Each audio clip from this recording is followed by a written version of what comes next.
And today, we hired a 4x4 driver. I said to Ralph, you know, Ralph, there's no sense in you keep driving around these roads here.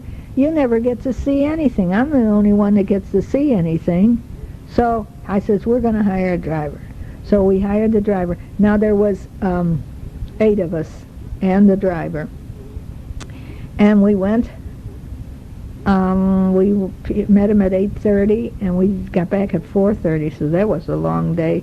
He was so good. His name was Ray, and he talked to us for 7 hours.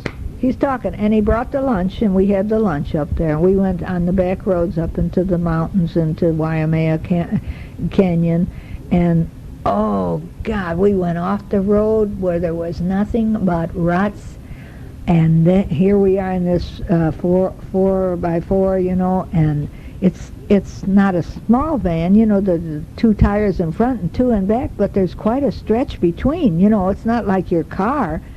And we had to everybody had to buckle up when we hit the mud, because see, it had been raining and the mud was still slippery, and there was still fog and rain. And so everybody buckle up. He says, okay, now everybody hang loose now, hang loose, which means don't worry, everything's going to be all right. So we hung loose, and our heads were, Craig hit the top, Ralph hit the top, and then he says, I'm tightening up my belt. And he told me afterwards, he says, look, my arm is bruised from hitting the side there. Oh, my God, we were going, our heads were going up, our bodies going up, side to side, front to back. I'm telling you, it was unbelievable, the ride. And he says, not everybody gets to go on these. Yes, we understand that. And we paid for it. It cost, I think it was $84 a person to do that. But heck, it's only money. You got to have a good time sometime. And he stopped every place. Well, we stopped, and there was about 4 stops that we made, and there's no views because there was so much fog and mist and rain. But it was fun anyway. And Ray talked for the 7 hours, and he talks longer than I do. And he answered any questions, and he was very delightful. He was he was smaller than me. I don't know, I like this country here. Everybody's smaller than me. And he was a little Hawaiian. I think he was on the Japanese side, but you can't say, you know. Went to a real neat museum up there. It was just delightful, you know, and he told us so much, because I guess it was in his mind, about the hurricane of 1992.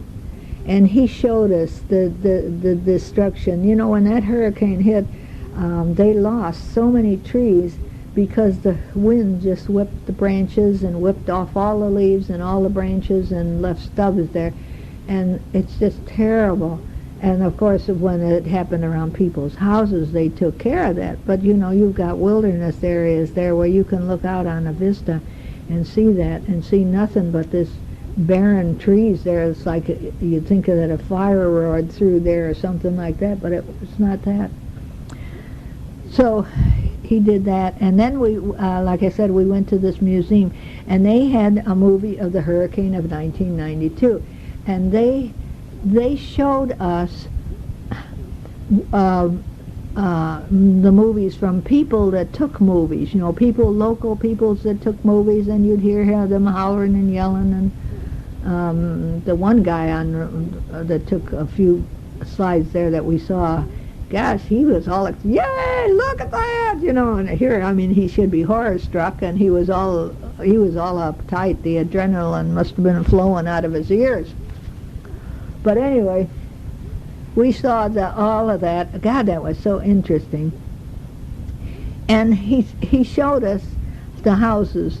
Now, as we were driving down, he'd say, now look at that house. The tin roof, okay, that house was saved. Look, the house next door.